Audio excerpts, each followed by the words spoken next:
Em Isaías 55, 10 e 11, o profeta Isaías diz o seguinte: assim, estou lendo versão NVI, assim como a chuva e a neve descem dos céus e não voltam para os céus sem regar a terra, fazer a terra brotar e florescer, para ela produzir semente para o semeador e pão para o que come, assim também ocorre com a palavra que sai da minha boca, diz o Senhor. Ela não voltará para mim vazia, mas fará o que desejo e atingirá o propósito para o qual a enviei. Sabe o que Deus está falando da palavra dele?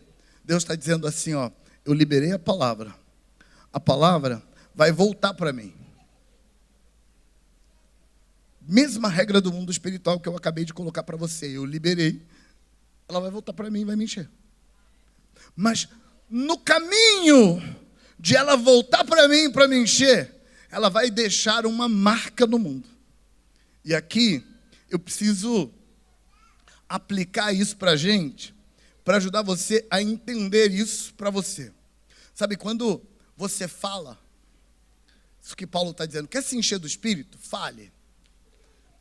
Mas quando você fala, você não apenas enche você também deixa uma marca no mundo, porque a sua palavra, que vai voltar para você para te encher, ela vai dar uma volta antes de chegar em você e ela vai deixar marcas no mundo ao seu redor. Seja lá o que for que você falar, seja para o bem ou para o mal, vai voltar para você e te encher. Mas antes de voltar para você e te encher, ela vai marcar o mundo ao seu redor. Então o que você fala não está construindo apenas algo maior em você. O que você fala está construindo algo maior no seu ambiente também. É importante você entender isso, porque quando a gente fala de enchei-vos, talvez você fica pensando que não estou muito afim de me encher, então não vou falar nada não. Mas não é só você. Quando você se enche, você também está enchendo o mundo. Quando você avança, seja para o mal ou seja para o bem, você está fazendo os seus arredores também avançar. Então, não é só você. Sabe, me lembro de um homem que atendi e no final da nossa conversa ele estava me dizendo assim: pastor, quer saber? Dane-se. A minha vida não vale nada mesmo. Estou afim mesmo é de meter o pé na jaca. Então eu perguntei para ele: e as outras pessoas ao seu redor? Ele perguntou: que pessoas? Então eu perguntei: que pessoas? Eu não sei que pessoas. Me conta você, quem são as pessoas que estão ao seu redor? Quem são as pessoas que, quando você meter o pé na jaca, vão pagar a conta junto com você? Aí ele começou a me dar uma lista. E me contar a história de cada uma das pessoas que ia pagar a conta junto com ele. Então, eu voltei na fala inicial dele. Que a sua vida não vale nada e que você meteu o pé na jaca e pagar uma conta cara, não tem problema. E para essas pessoas todas aí, e essa conta, está a fim de deixar todo mundo pagar a conta?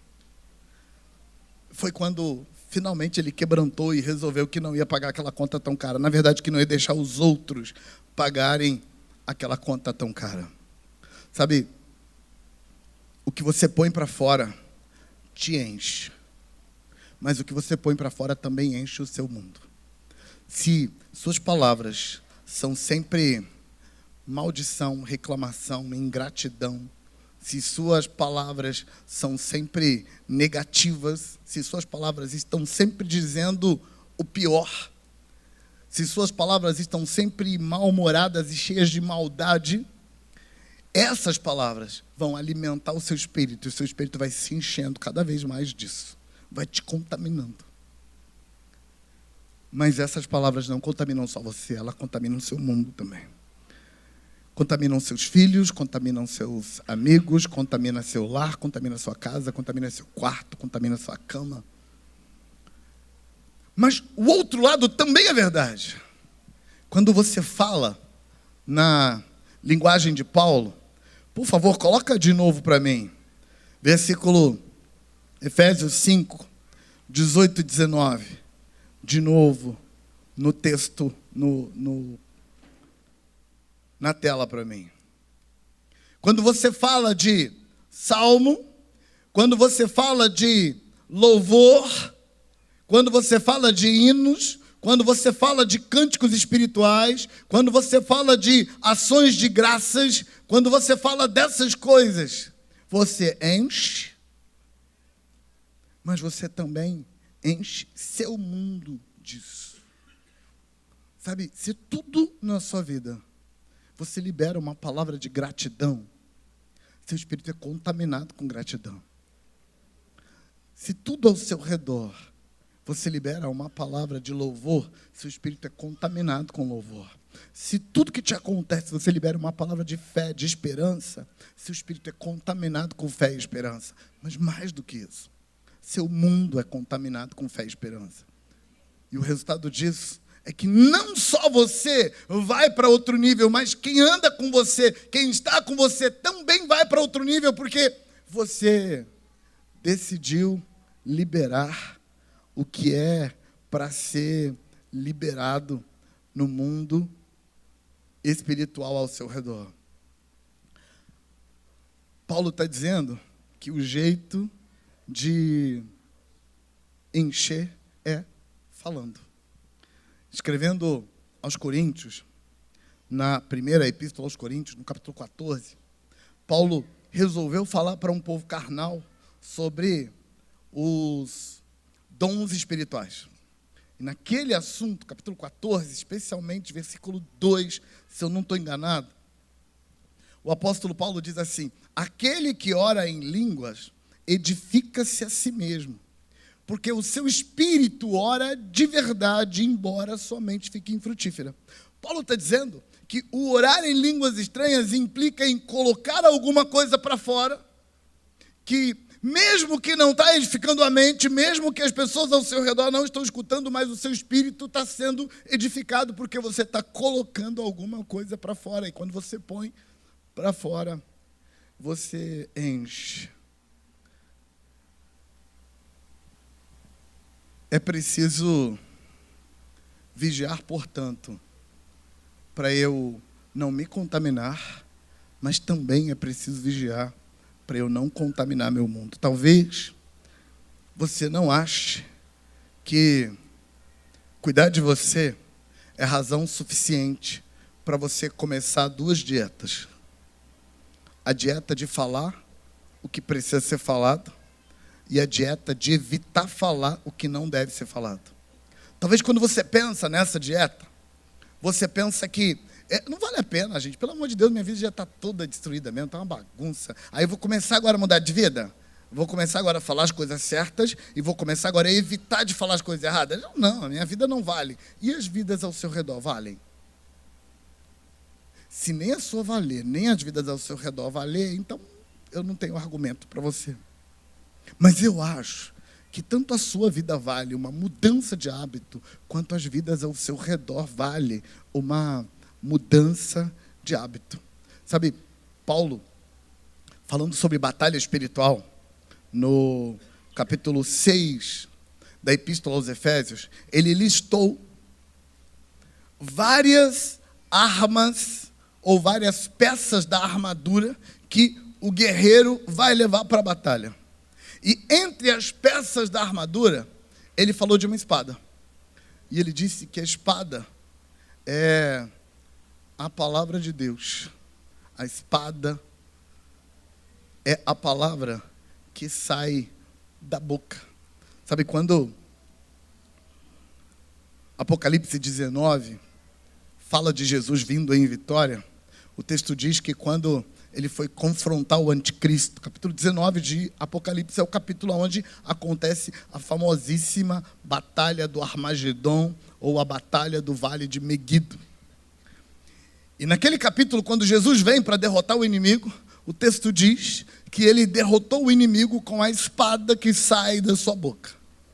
Eu já contei para vocês que a primeira vez que eu li a Bíblia toda, eu li aos 10 anos de idade, e eu cheguei no Apocalipse. E eu li a cena de Jesus matando o anticristo com a espada que sai da boca.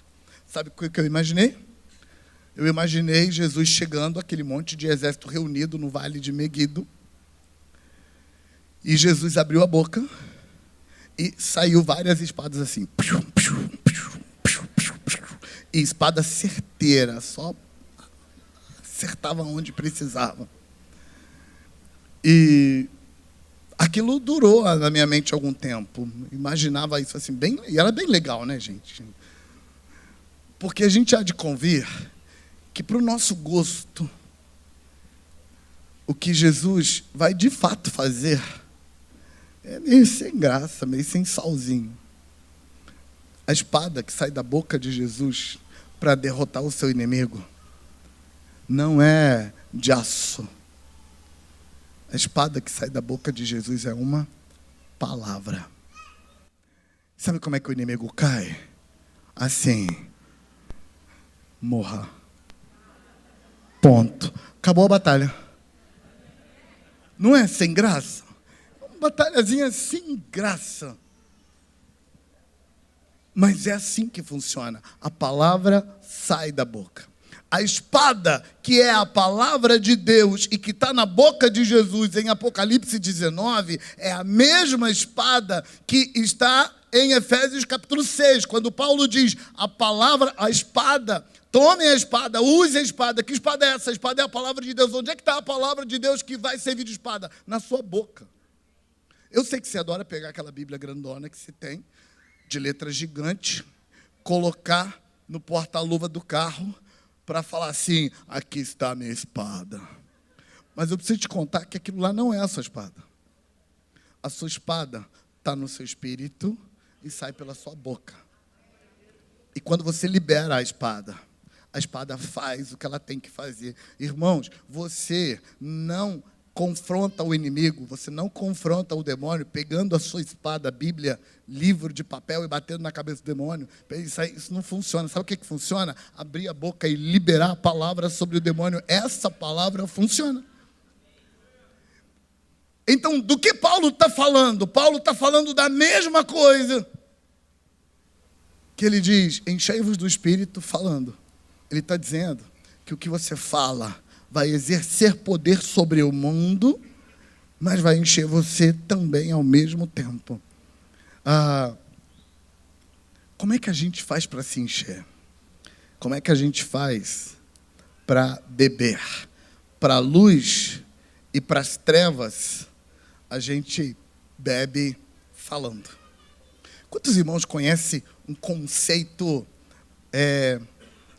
que pertence ao ocultismo e pertence também a religiões orientais, chamado mantra? Quem já ouviu falar desse conceito? Mantra. Joia. O mantra é um conceito que pertence, basicamente, religiões extremo orientais e pertence também ao ocultismo. Tanto no ocultismo quanto lá se usa esse conceito. No ocultismo, o mantra, às vezes, é trocado por encantamento. E o que é isso? É esse princípio sendo praticado do outro lado da força. O princípio de que você enche falando, colocando para fora. A verdade de Deus liberada, falada, vai te enchendo, vai te construindo, vai te tornando uma versão melhor de si mesmo. Você tanto abençoa você, quanto você abençoa o outro. Registra isso. Essa ideia por trás da palavra mudar o mundo ao nosso redor foi usada no capítulo 10 e 11 de Atos dos Apóstolos de uma forma poética, linda. Cornélio, um prosélito, ou alguém que nasceu gentil, mas se converteu ao judaísmo, estava orando na hora nona, e um anjo aparece para Cornélio. E o anjo diz assim: Cornélio, numa cidade aqui perto, chamada Jope, ou Iafo, tem um homem chamado Pedro, Cornélio, manda chamar Pedro. Agora, presta atenção no que o anjo disse para Cornélio. Ele disse assim: quando Pedro chegar, ele te dirá palavras que vai salvar você e a sua casa. Diga assim: palavras salvam. Foi o anjo que falou: quando Pedro chegar, ele vai falar palavras. E essas palavras vão salvar você e a sua casa. Como é que a nossa mente de cultura grega recebe isso? Ele vai me ensinar filosofias, eu vou aprender novas coisas, depois que eu aprender novas coisas, baseado nessas novas coisas, eu vou mudar de comportamento. Mas o que o anjo estava falando de verdade? O que o anjo estava falando de verdade tem poder naquelas palavras. E quando aquelas palavras entrarem em você, ela vai te quebrar, ela vai te mudar, ela vai te reestruturar, porque tem poder naquelas palavras. Então, quando você libera as palavras, essas palavras enchem você. Quando as palavras saem de dentro de você, ela te enche. Mas, enquanto te enche, ela mexe no mundo ao seu redor. E as pessoas que escutam as suas palavras também são abençoadas ou amaldiçoadas pelas palavras que você fala. E aqui eu preciso te lembrar de algumas coisas que faz a gente não conseguir fazer isso. Porque para Paulo, gente, a coisa é simples. Para Paulo, ele está falando de você fazer isso sozinho, e ele está falando de você fazer isso na coletividade. Ele está falando de você fazer isso quando os crentes se juntam, todos os crentes juntos falam. É isso que a gente faz quando canta. Quando a gente está cantando, a gente está liberando palavras. Aliás, Paulo deixa isso muito claro quando ele diz: enchei-vos do Espírito Santo, falando entre vós com salmos, entoando e louvando de coração ao Senhor com hinos e cânticos espirituais. Ele está falando que aquilo que sai da sua boca em forma de canção vai mudar você e vai abençoar seu mundo. Paulo está dizendo que aquilo que sai da sua boca em forma de salmo vai mudar você e vai abençoar seu mundo. Paulo está dizendo que quando você abre as Escrituras e lê em voz alta, vai alimentar você e vai abençoar seu mundo. E Paulo está dizendo que isso é simples. Você faz isso quando está sozinho no seu momento devocional, e você faz isso quando está no ajuntamento congregacional. É a mesma coisa. A diferença é que no ajuntamento congregacional tem um portal enorme aberto pela unidade. Mas Paulo está falando da mesma coisa, tanto no congregacional quanto no individual, e ele está falando de coisas práticas. Paulo está dizendo: você precisa se encher do Espírito. Como é que você faz isso? Falando. Todo dia, numa dieta de falar o que deve e parar de falar o que não deve. Simples. Mas aí, para praticar isso de forma simples, tem algumas coisas que atrapalham. 3 delas eu falei ontem. Ontem eu disse que uma das coisas que impede a gente de beber das águas do rio de Deus é que a gente não entende o conceito de templo. E aí, se você não estava ontem, não vou poder explicar isso. Inclusive, eu escrevi um livro chamado O Poder do Templo, que você pode ler. Outra coisa que a gente falou ontem, que atrapalha a gente de beber do rio de Deus, é o sentimento de não ter mérito contaminando a nossa identidade. Eu não mereço. Então, já que eu não mereço, então como é que eu vou beber do rio de Deus? Ah, não mereço isso. Então, merecer não tem nada a ver com isso, gente. Sabe, funciona assim. Você está com fome? Tô. Precisa do que para resolver a sua desnutrição? Precisa de comida e água. Joia, você merece? Não mereço. Mudou o que para a sua necessidade? Nada. Então, tira a história do merecer, tira a história do mérito, porque ela só serve para criar confusão na sua cabeça. Mas a gente falou disso ontem, não dá para falar hoje de novo. Terceira coisa que a gente já viu ontem: a gente confunde manifestação espiritual com emoção. Isso atrapalha muito. Por quê? Porque quando a gente está praticando o princípio de falar para se encher, quando a gente está praticando o princípio de beber do rio de Deus, como a gente é um povo que tende para o emocionalismo, na hora em que a gente está fazendo o princípio acontecer, a gente fica fazendo e esperando uma reaçãozinha emocional aqui dentro.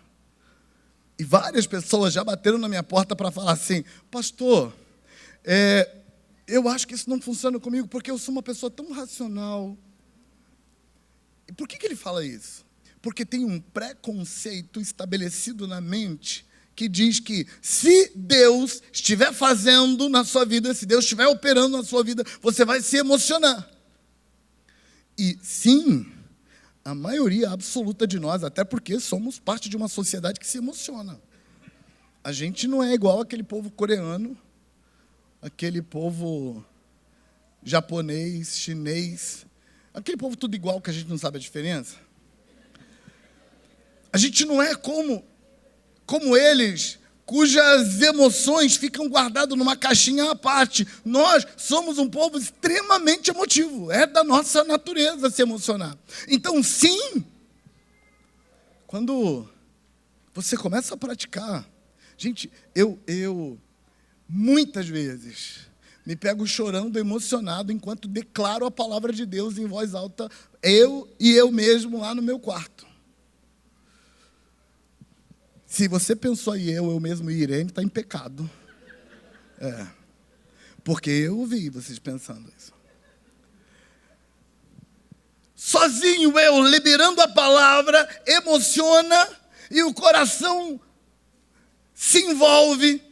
E muitas vezes isso serve de respaldo para eu dizer assim: está vendo? Deus está operando, eu até chorei. E é preciso entender que o emocionar na hora em que você está bebendo do rio de Deus, que o emocionar na hora em que você está liberando salmos, hinos, cânticos espirituais, a palavra de Deus, quando você está falando para se encher, o emocionar é só um plus que pode vir ou não vir, isso não tem nada a ver com a história.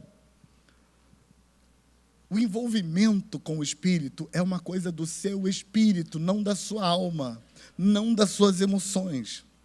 E eu posso falar disso com muita propriedade, porque eu me converti numa igreja pentecostal, e entre os pentecostais é muito comum supervalorizar as emoções. E não, gente, não estou falando mal deles, porque tem coisas boas nisso, mas tem coisas ruins nisso, e tem coisas boas do outro lado e coisas ruins do outro lado também. Não existe nada perfeito nesse mundo. Nesse mundo tem vantagens e desvantagens para tudo.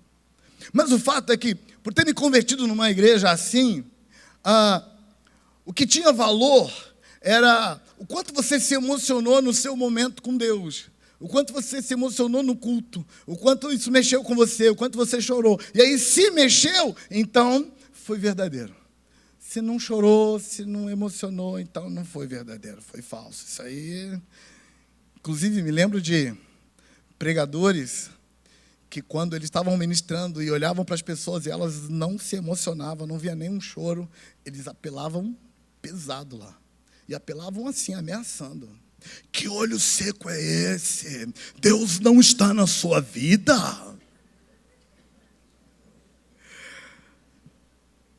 Apelo pesado mesmo.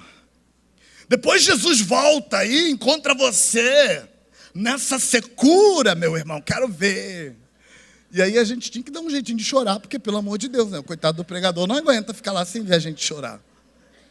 Mas o fato, gente, é que ter ou não ter emoções não conta, porque emoção pertence ao mundo da alma.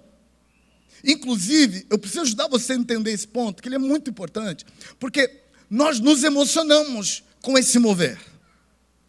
Quando a unção aparece, a gente se emociona. Só que cada um emociona de um jeito, porque cada um tem uma psique construída de um determinado jeito. Inclusive, tem gente que, em vez de chorar, ele ri. E outros, em vez de chorar e rir, sapateia. E tem outras coisas. Só que você precisa entender, todas essas manifestações é a alma humana reagindo à unção. Não é a unção propriamente. É a reação da alma humana a tudo isso. Inclusive, uma coisa que você pode registrar aí no seu coração. Um indivíduo com grau 2 de maturidade emocional recebe 10 graus de unção. Ele tem 2 graus de maturidade emocional, recebeu 10 graus de unção. A reação dele é uma. Esse indivíduo faz o programa de cura, cresce, avança, resolve as questões emocionais dele. 10 anos depois, ele recebe os mesmos 10 graus de unção. A reação dele é outra. Por que mudou? Porque a alma dele mudou, então a reação é diferente. Mesma unção, reação diferente. Pessoas com um padrão emocional que veio de um determinado lar, se expõe à unção, reage de um jeito. Uma outra pessoa que veio de um outro lar, com outro treinamento, reage de outro jeito. Porque é só a sua alma reagindo à unção. E se não tiver reação nenhuma da sua alma, não mudou nada. É aqui que entra, irmãos, você entender como é que o princípio funciona, crer que o princípio funciona e praticar o princípio por fé e não pelas reações da sua alma. E não tem problema nenhum se a sua alma reagir e também não tem problema nenhum se você gostar disso, porque alguns irmãos gostam muito quando a alma reage. Porque na boa, a gente é gostoso. Pronto, falei. Né? O Jeff está ali para não me deixar mentir sozinho. É bom o negócio. É gostoso quando a alma reage, mas ela não precisa reagir. Isso é importante, porque se não reagir, continua praticando o princípio. Continua praticando o princípio. E não julgue a reação do outro pela sua. Nem para mais, nem para menos. Porque o outro reagiu de tal forma, você reagiu do outro. O outro não é pior e você não é melhor e vice-versa. Deixa a reação do outro em paz. Cuida da sua. É preciso dizer para a alma, quando eu estou praticando o princípio de me encher do Espírito, falando para me encher, eu preciso dizer para a minha alma, isso aqui não tem nada a ver com você. E tudo bem, você pode se emocionar, não tem problema. Se emocione, goste disso, não tem problema, mas não tem nada a ver com você. Os resultados precisam ser ignorados para a gente praticar o princípio, sem se preocupar com resultados imediatos. Por quê? Porque Jesus falou uma coisa para Tomé, que precisa nos inspirar. Jesus disse para Tomé assim, Tomé, você creu porque viu? Bem-aventurados os que não viram e creram. Sabe como é que isso funciona, irmãos? Funciona assim, ó. Deus falou, eu entendi a revelação, eu vou praticá-la. Ponto. Eu pratiquei a revelação, não vi resultado nenhum. Não quero nem saber, é verdade porque Deus falou, vou continuar fazendo. E, especialmente, porque os resultados que virão disso, em geral, não vem rápido. Sabe, é como construir musculatura. Sabe, quando você está fazendo treinamento para construir musculatura, você precisa investir, praticar, insistir, investir, praticar, insistir, investir, praticar, insistir. Muito tempo depois você vai notar o resultado. Se você praticar treinamento uma semana e você olhar para os seus músculos e falar assim, deixa eu ver se já melhorou. Melhorou nada, esse troço não está funcionando, é porcaria nenhuma. Você vai desistir. Então, é preciso ter certeza absoluta de no que você acredita. Eu acredito nisso. Então, continue praticando, continue praticando, continue praticando. Quando pastor, que eu vou praticar esse lance de liberar a palavra para alimentar meu espírito? Todo dia. E aqui é importante que nessa prática, para crescer, você entenda que no geral, você vai ser a última pessoa a perceber que você cresceu. Que melhorou. Que os seus dons estão mais atuantes. Que aquilo que opera em você está melhor. Que a sua prosperidade cresceu. Que a sua vida cresceu. Que a sua capacidade enquanto você cresceu, você vai ser o último a notar que melhorou. O mundo ao seu redor nota que você melhorou, mas você não nota. Vai demorar muito. Vai ter que crescer bastante para você conseguir perceber a diferença. Por quê? Porque tem um fenômeno que acontece, por exemplo, com criança. Quando você tem criança em casa, você tem um menininho, e aí você está vivendo com o menininho e você não notou nada. Aí, aquela pessoa da família que viajou e ficou 3 meses fora, a pessoa volta e toma um susto e fala: meu Deus, como fulano cresceu. Porque ele percebe que o fulano cresceu e quem estava junto não percebe. Porque o indivíduo está fazendo uma comparação entre a última vez que ele viu a criança e estar vendo a criança agora. E a pessoa que estava junto, ele está comparando com a última vez que ele viu a criança, que foi ontem à noite, e hoje de manhã. Entre ontem à noite e hoje de manhã, a criança cresceu? Cresceu.